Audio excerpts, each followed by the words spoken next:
Hello everyone, this is Lola Moon with Cosmic Butterfly Rising. So, I'm playing with my setup a little bit, and I haven't gotten my nails done yet because my son has been in the hospital, so excuse my nails. Okay, so what I'm seeing here for you, this is April 13th. Right off the bat, I saw number 11. I saw the Justice card, which is number 11. The dice right here, 111. So you could be seeing 111, 1111, that kind of thing, okay? So if you are, this message is for you. Also, we have Taurus and Mercury. So that could be, you could have Mercury in Taurus. You could have, be a Gemini or a Virgo, because Mercury rules Gemini and Virgo. You could be dealing with somebody with those placements.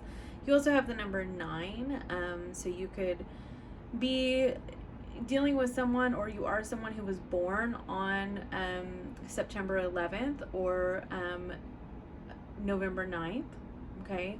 So just take what resonates on that. You also have rebirth.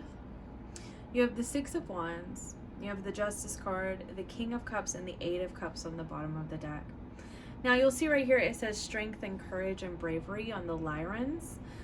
This is Leo energy for me right here. And this is as well, this 6 of Wands. So you could be dealing with the Leo, Libra, Scorpio, Pisces as well. I also see this rebirth energy as Scorpio as well. Okay, so now we've kind of covered all of that. Okay, so I feel like there's been a situation in your life that you've really had to overcome something.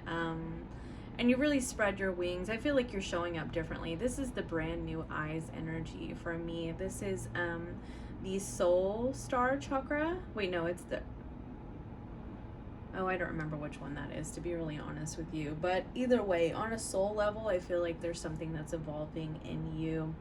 I noticed the seed of life right there. This is definitely a rebirth energy. This is a balancing of the scales. This could also have to do with like karma, like past life karma that you're overcoming.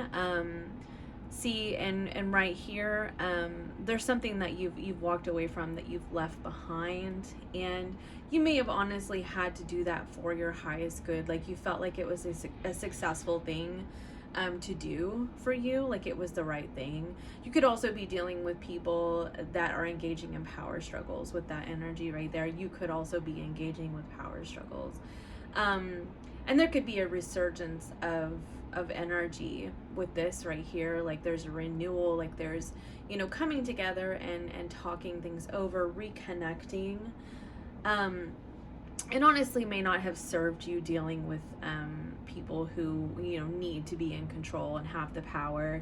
A lot of times that will manifest as silent treatments, and people think that that's being in control, but really it takes a lot of courage and bravery and strength to be assertive and assert your boundaries and talk about your needs and be vulnerable. And that's something that is very, very often missed in the collective, or overlooked or misunderstood. And look here, strength, courage, and bravery. I feel like you're very much in alignment with yourself with this 1111 energy. And that is what is catapulting you into this rebirth right here. Yeah, I feel like you're realizing that. Like you realize the emotional mastery, the emotional maturity that you realize that being assertive and open and communicative and having boundaries and not engaging in just, silent treatments and walking away and even ghosting with this energy is not really effective. It's more the like, ha ha ha, I win, and at what cost? You know what I mean? I feel like you're realizing that. At what cost? Let's see what's underneath. Yeah, I feel like you've been kind of, you've been going back and forth with someone, and inevitably you realize that it was important just to walk away with this energy. You could have honestly felt like you didn't really know where you stood with another person, and like, you put in the effort and you're willing to work on things. You're willing to be open and communicative with this energy right here with this King of Cups. You want balance and harmony in a situation. And you could be dealing with someone who really just kind of needs to feel like they have some sort of power. With that, like the I win, but I mean, seriously, when you believe that you've won in a situation with someone else, at what cost? Because truly winning is emotional connection. It is compassion, understanding, forgiveness. And somebody could be realizing that with this rebirth energy, or maybe you're just astutely aware of it. Let's see what else.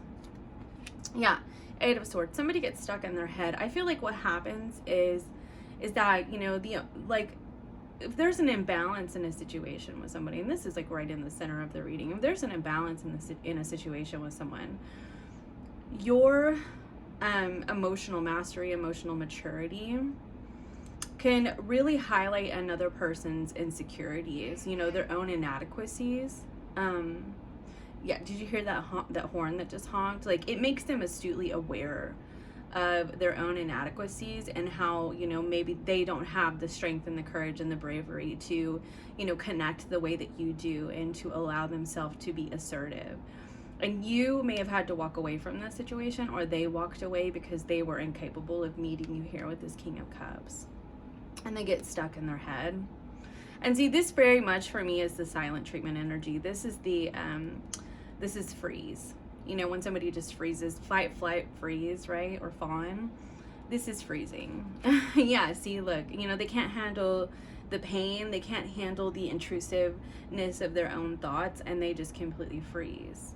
And I feel like it creates an imbalance here. But I also feel like with this, you know, rebirth energy, like there could be like a revisiting of a situation to bring harmony and balance. But it's really interesting because you have more Leo energy here. It's like there really is a need to kind of defend your stance. I very much see the King of Cups as somebody who's capable of asserting healthy boundaries.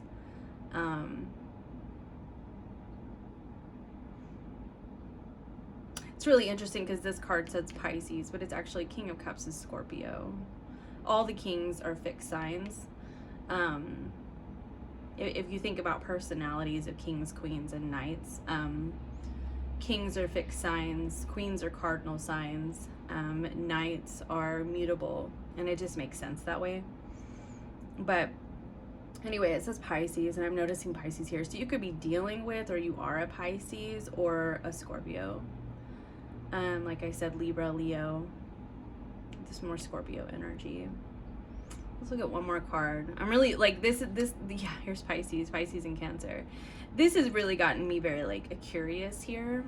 I do feel like this has to do with emotional investment.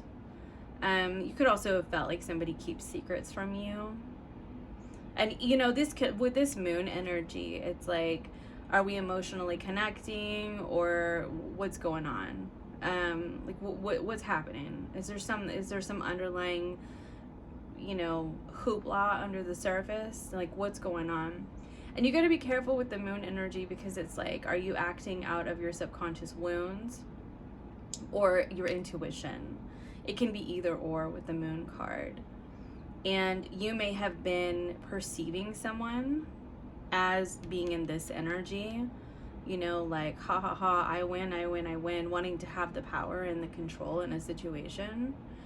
So you walked away, or you could intuitively recognize that that's where they're at, and you're here. And you're like, yeah, I've had enough. I've had enough of this. This doesn't bring me harmony and balance in my life. Like, I'm just done. And I'm done going back and forth. I'm done going back and forth right here.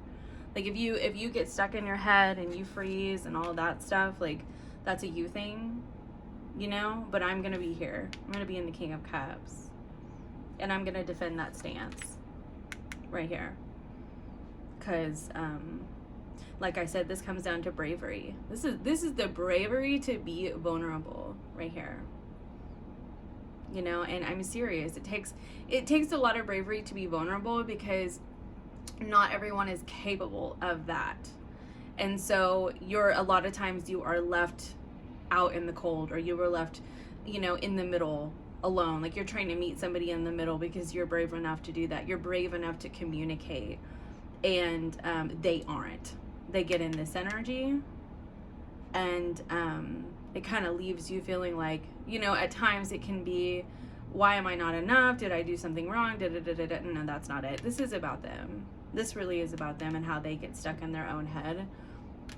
The intrusive thoughts. They can't deal with their own inadequacies, their own insecurities. So they need to coat themselves in pride to convince themselves that they're not in this, but they are. And I feel like, you know, your work is recognizing whether or not you're intuitively picking up on somebody's energy, or if it's your subconscious inner wounds around not being enough, around, you know, abandonment, so on and so forth. Not meeting your own needs, wondering why somebody doesn't prioritize you, that kind of thing.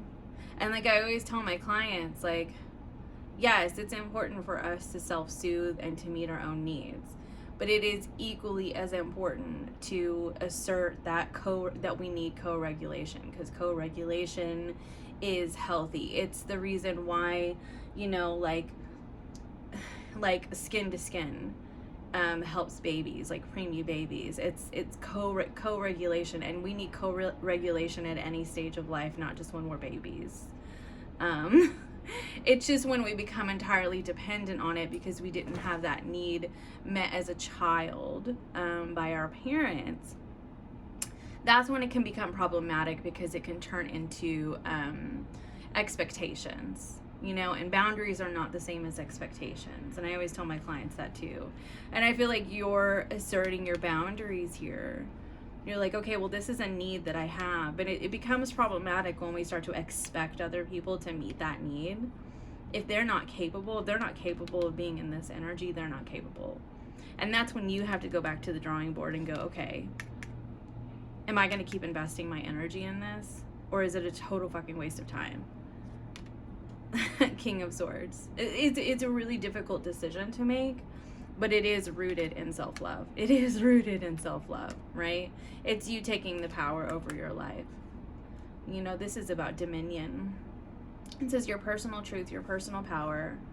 This is loving yourself enough to know that you're willing to lay down the boundaries. This is learning the lessons about how you operate with people and how you allow them to operate with you.